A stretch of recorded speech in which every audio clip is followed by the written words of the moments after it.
We're now at T minus 25 seconds. Let's listen in to the final countdown.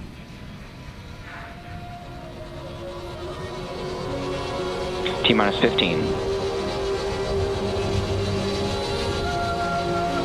10, 9, 8, 7, 6, 5, 4, 3, 2, 1, 0. Ignition. Liftoff of L-87. Go Falcon, go, go.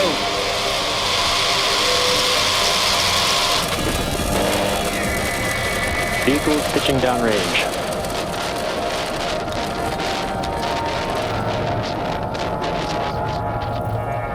Nominal first stage chamber pressures.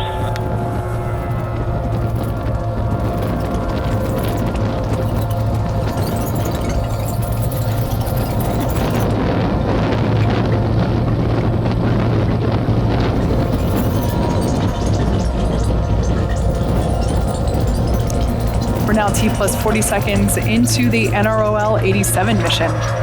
Falcon 9 is throttling down in preparation. Power and telemetry. In preparation for max Q, which will take place at T plus 1 minute 12 seconds. Max Q, of course, being the moment in which the vehicle experiences the highest amount of aerodynamic pressure. Beautiful views of the California coast there in the background.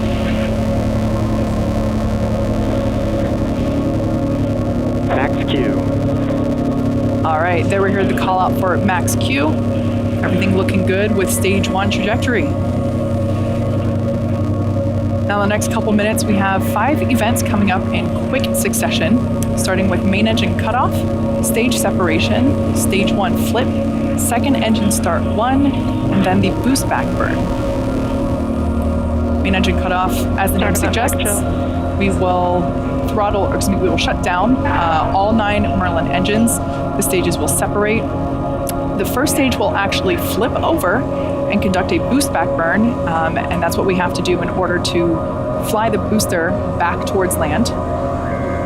And of course, during that time as well, we'll have second engine start 1, where we will ignite the Merlin vacuum engine.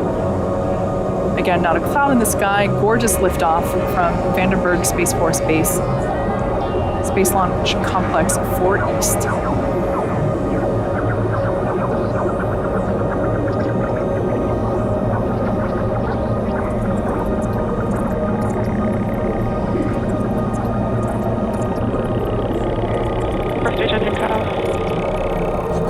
Stage separation confirmed.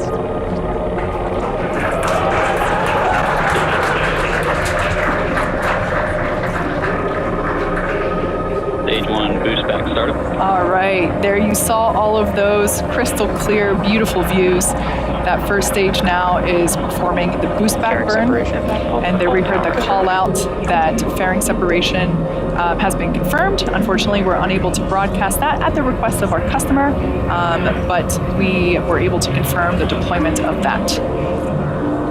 We're now 3 minutes into launch, and the next milestones coming up include the conclusion of the boost back burn, which we see right there on your screen, and that will finish at T plus 3 minutes and 15 seconds.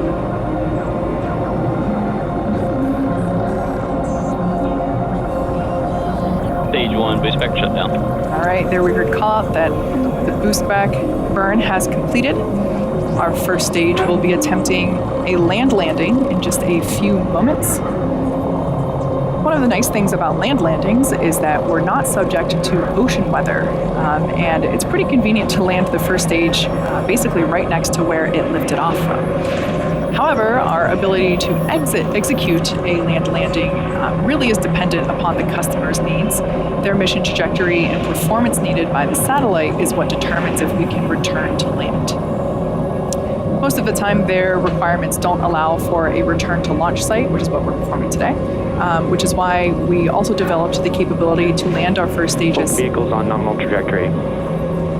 Good news there, both first and second stage reporting to have nominal trajectory.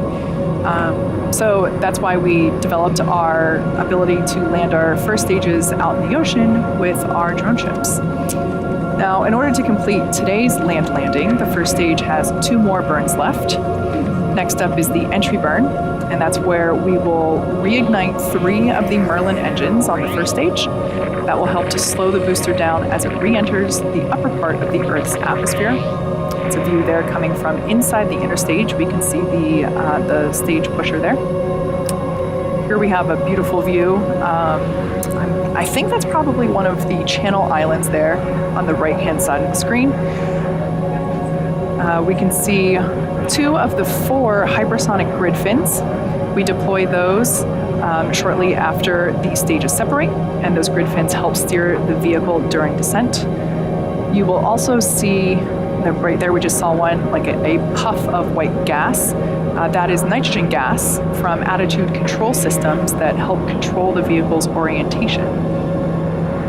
So there we can see the booster is steering itself back to Vandenberg Space Force Base. Piece of ice there on the left-hand side.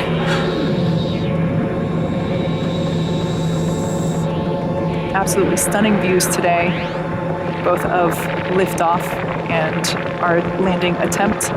As I mentioned before, Vandenberg typically has quite a bit of fog, so it's more common to hear a launch than see one from Vandenberg. So for those that were able to catch it, I'm sure it was a stunning sight.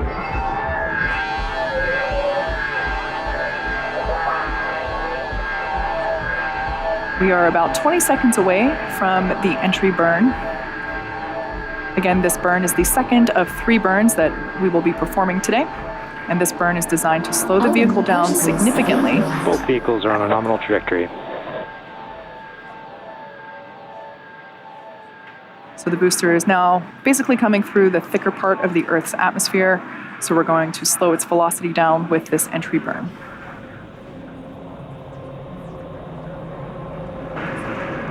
Stage 1, entry burn, startup. There we can see that entry burn has begun, and this will last for another few seconds.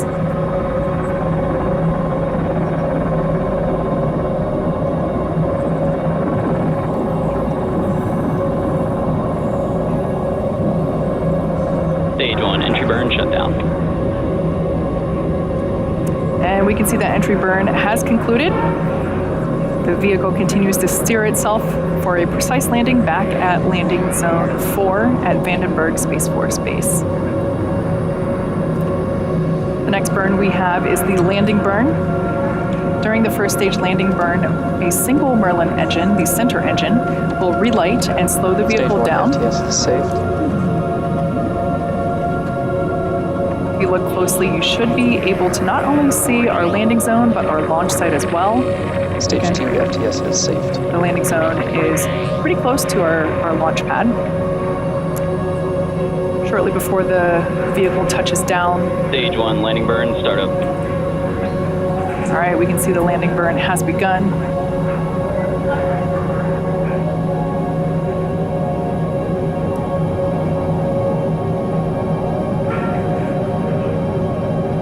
Landing zone coming into view for the first stage. Again, this is the first flight for this booster and first landing attempt. Stage 1, landing leg deployed.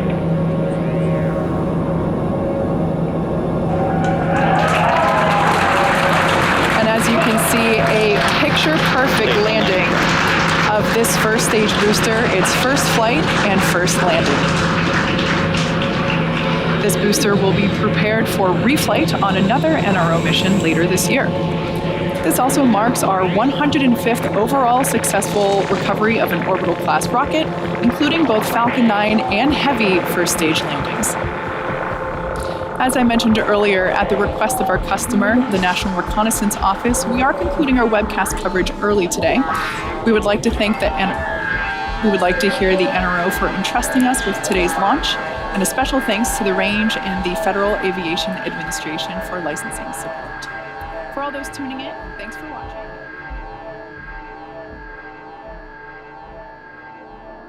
Album particles available at